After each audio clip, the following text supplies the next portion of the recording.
오늘 말씀 본문은 누가복음 4장 31절로 44절까지의 말씀입니다.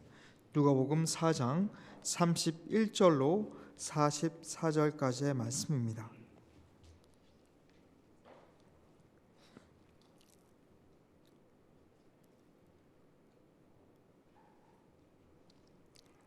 찾으셨으면 함께 읽도록 하겠습니다. 갈릴리의 가버나움 동네에 내려오사 안식일에 가르치심에 그들이 그 가르치심에 놀라니 이는 그 말씀이 권위가 있음이로라. 회당에 더러운 귀신 들린 사람이 있어 크게 소리질러 이르되 아 나사렛 예수여 우리가 당신과 무슨 상관이 있나이까? 우리를 멸하러 왔나이까? 나는 당신이 누구인 줄 아노니 하나님의 거룩한 자니이다. 예수께서 꾸짖어 이르시되 잠잠하고 그 사람에게서 나오라 하시니 귀신이 그 사람을 무리 중에 넘어뜨리고 나오되 그 사람은 상하지 아니한지라. 다 놀라 서로 말하여 이르되 이 어떠한 말씀인고 권위와 능력으로 더러운 귀신을 명함에 나가는도다 하더라. 이에 예수의 소문이 그 근처 사방에 퍼지니라. 예수께서 일어나 회당에서 나가사 시몬의 집에 들어가시니 시몬의 장모가 중한 열병을 앓고 있는지라. 사람들이 그를 위하여 예수께 구하니 예수께서 가까이 서서 열병을 꾸짖으신데 병이 떠나고 여자가 곧 일어나 그들에게 수종드니라. 해질 무렵에 사람들이 온갖 병자들을 데리고 나오매 예수께서 일일이 그 위에 손을 얹으사 고치시니 여러 사람에게서 귀신들이 나아가며 소리질러 이르되 당신은 하나님의 아들이니이다. 예수께서 꾸짖사 그들이 말함을 허락하지 아니하시니 이는 자기를 그리스도인 줄 알미러라.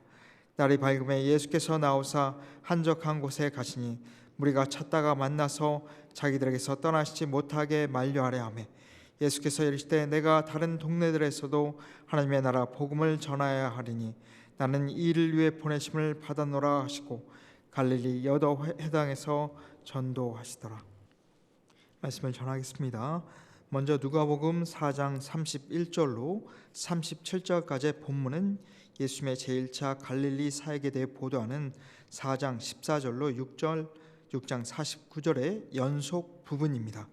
여기서는 갈릴리 사역 계시에 대한 보도와 나사렛 사람들의 1차 예수 배척 사건을 보도하고 있는 4장 14절로 30절에 이어 가버나움 회당에서의 축사 사건을 보도하고 있습니다. 이러한 본문은 마가복음 1장 21절로 28절과 병행을 이루고 있습니다. 다만 차이점이 있다면 마가는 이 사건을 예수님의 공생에 있어서 첫 공식적인 사역이자 이적으로 소개한 반면 누가는 나사렛 사람들의 배척 사건 다음에 기록하고 있다는 점입니다. 이는 마가는 하나님의 종 예수님의 공생의 사역으로 말미암아 이 땅에 하나님의 나라가 도래하였음과 이 땅에 사단의 권세가 예수 그리스도에 의해 정복되어 가고 있음을 강조하고자 한 반면 누가는 나사렛에서의 배척 사건을 먼저 기록함으로써 인자 예수님의 사역이 공생의 기간 동안 동족 유대인에게 배척을 받게 될 것과 예수님께서 구약 이사야의 예언에 따라 가난한 자와 죄인들에게 복음을 전파하셨음을 강조하려는 데서 기인한 차이라고 하겠습니다. 하여튼 이 가버나움 축사 사건은 예수님께서 자신은 귀신들도 복종할 수밖에 없는 신적 권세를 지니신 메시아이심을 선포한 사건이라는 점에서 큰 의의를 지닌다고 하겠습니다. 먼저 31절과 32절을 함께 읽어보겠습니다. 갈릴리의 가버나움 동네에 내려오사 안식일에 가르치심에 그들이 그 가르치심에 놀라니 이는 그 말씀이 권위가 있음이로라. 이 31절과 32절은 그리스도께서 가버나움 회당에 가르치신 사실과 그에 대한 사람들의 반응에 대한 보도입니다. 사람들은 그리스도의 가르침에 놀랐습니다. 그 이유는 그 가르치는 내용이 매우 신선하고 유용하며 그 가르침 속에서 하나님의 권세를 느낄 수 있었기 때문입니다. 우리도 복음을 전할 때는 그리스도처럼 권위 있게 전해야 하겠습니다. 그렇다면 어떻게 해야 권위 있게 복음을 전할 수 있겠습니까? 그리스도를 본받아야 하겠습니다.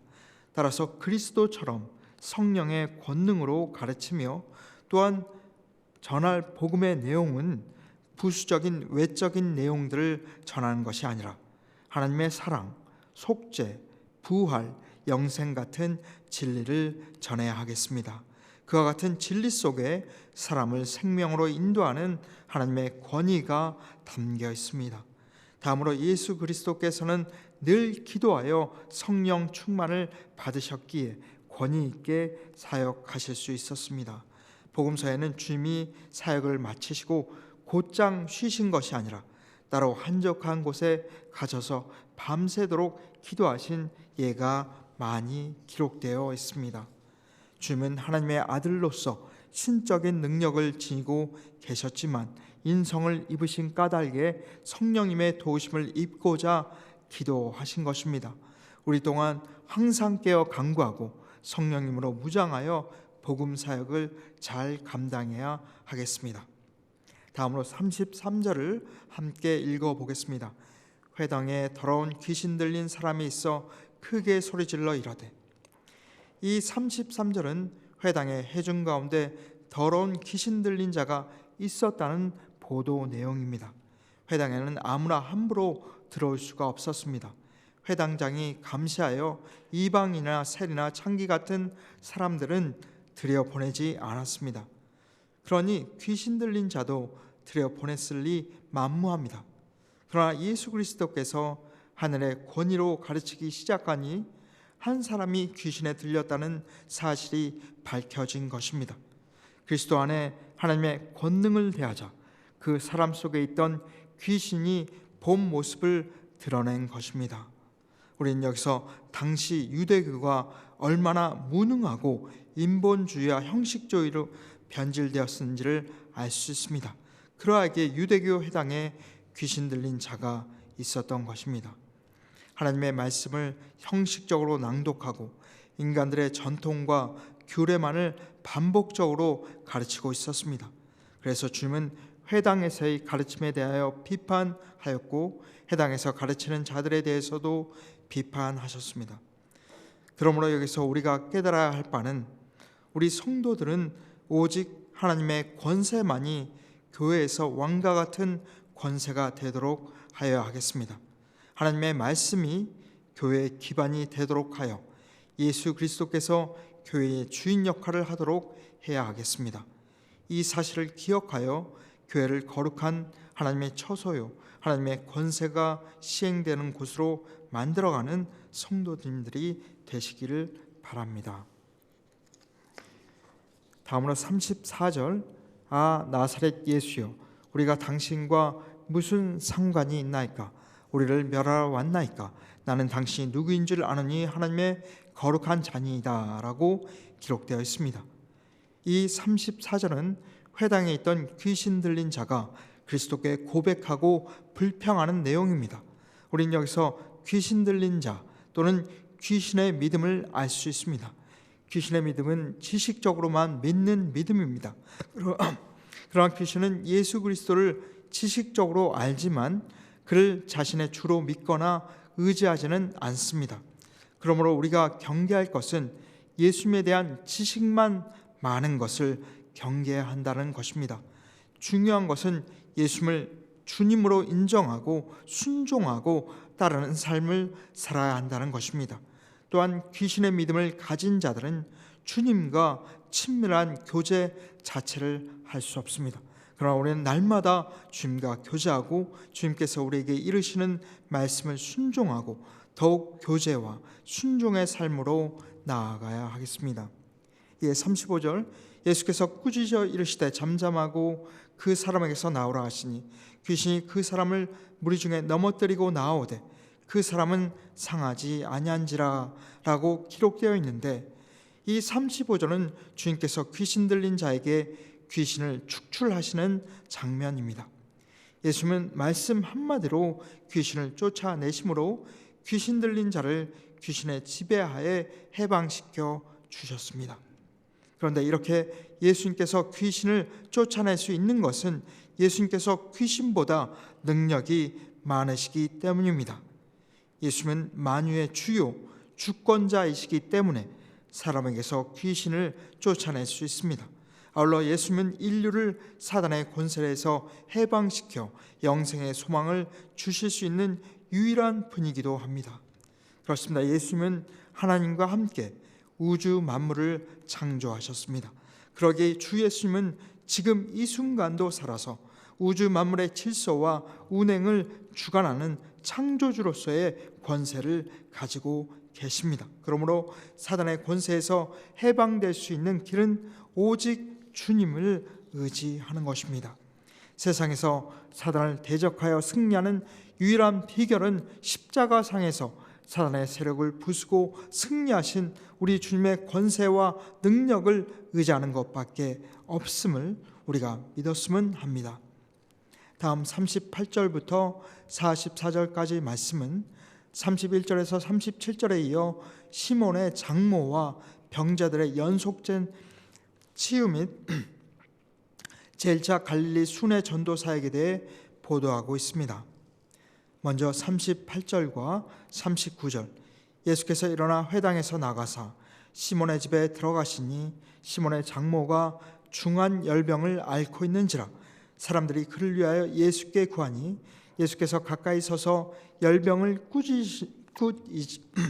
꾸짖으신데 병이 떠나고 여자가 곧 일어나 그들에게 수종되니라.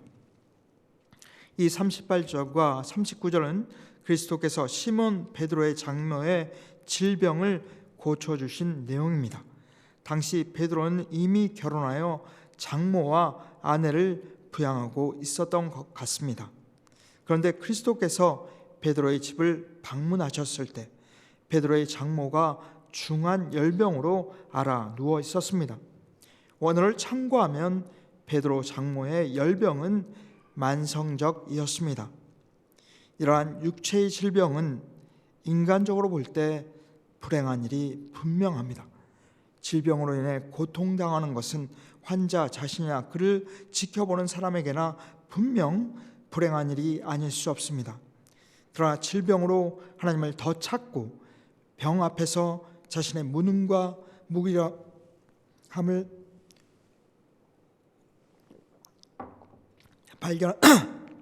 발견하게 되고 교만해서 겸손함으로 자신을 낮추게 되고 또 회개했기 때문에 병을 통해 하나님의 은혜가 오게 됩니다.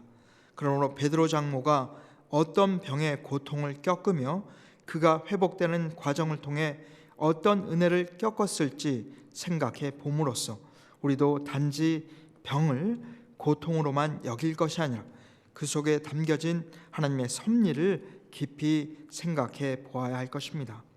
다음으로 40절입니다. 해질 무렵에 사람들이 온갖 병자들을 데리고 나오매 예수께서 일일이 그 위에 손을 얹으사 고치시니, 예수님은 안식일이 지날 즈음에 예수님께 나온 온갖 병든 자를 고쳐주시되 전과 같이 말씀으로만 고치시지 않고 일일이 각 사람의 머리 위에 손을 얹어 고쳐주셨습니다. 예수님의 안수는 병자들에게 하나님의 은혜를 전가시키는 의미가 있습니다.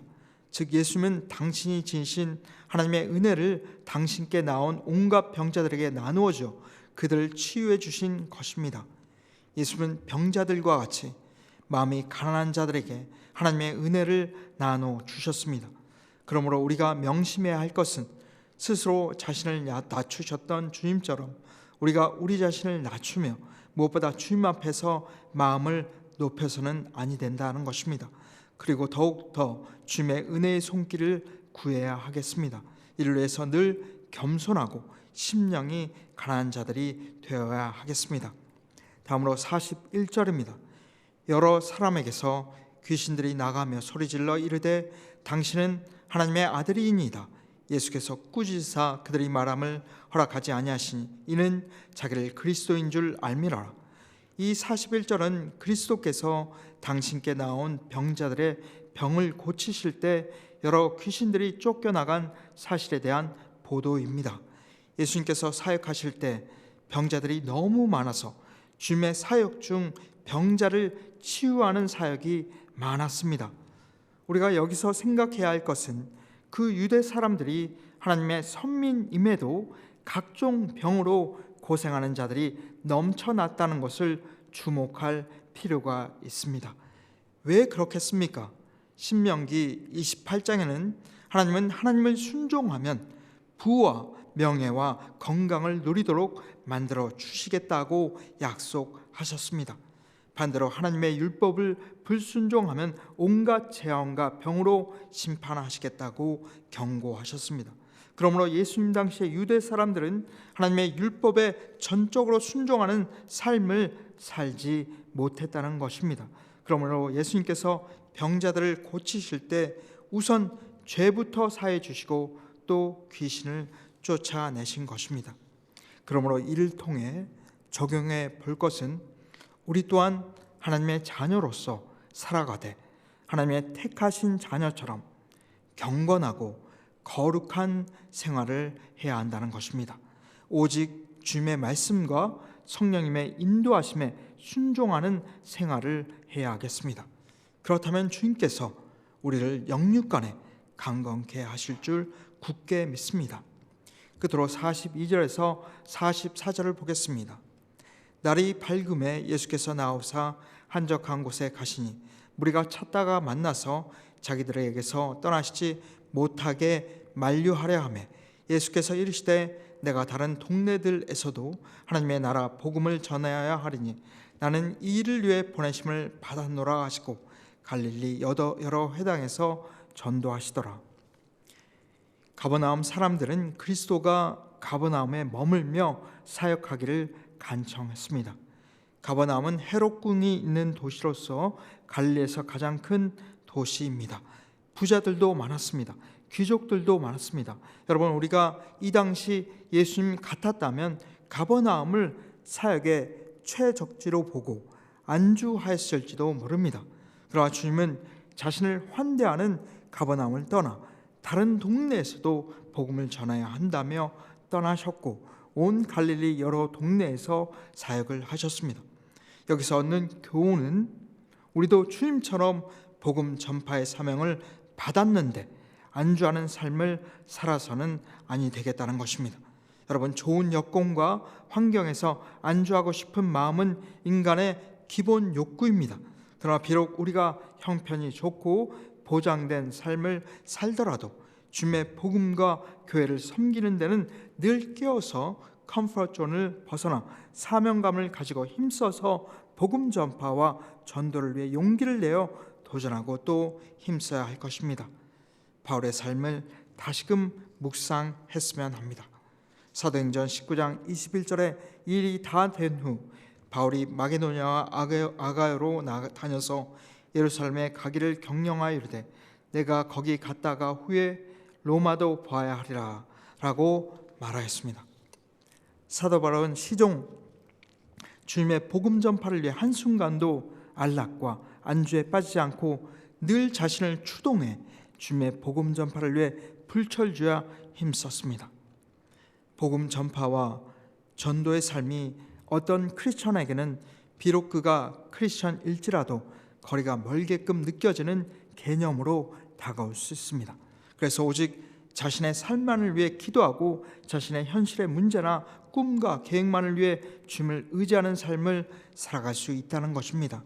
그러나 확고부동한 주님이 우리를 향하신 뜻은 오직 하나님 나라를 이 땅에 세우시는 것이며 우리 개인을 향한 그분의 뜻이 궁극적으로 하나님 나라를 위한 주님의 그 크신 뜻에 부합되어야 한다는 것입니다. 그러므로 오늘 우리 삶에서 행하는 모든 말과 행함에 있어 단지 우리 자신만의 유익만을 추구하는 삶을 초월하여 주님의 복음과 그 나라를 힘쓰시는 성도님들 되시기를 주님의 이름으로 축복합니다.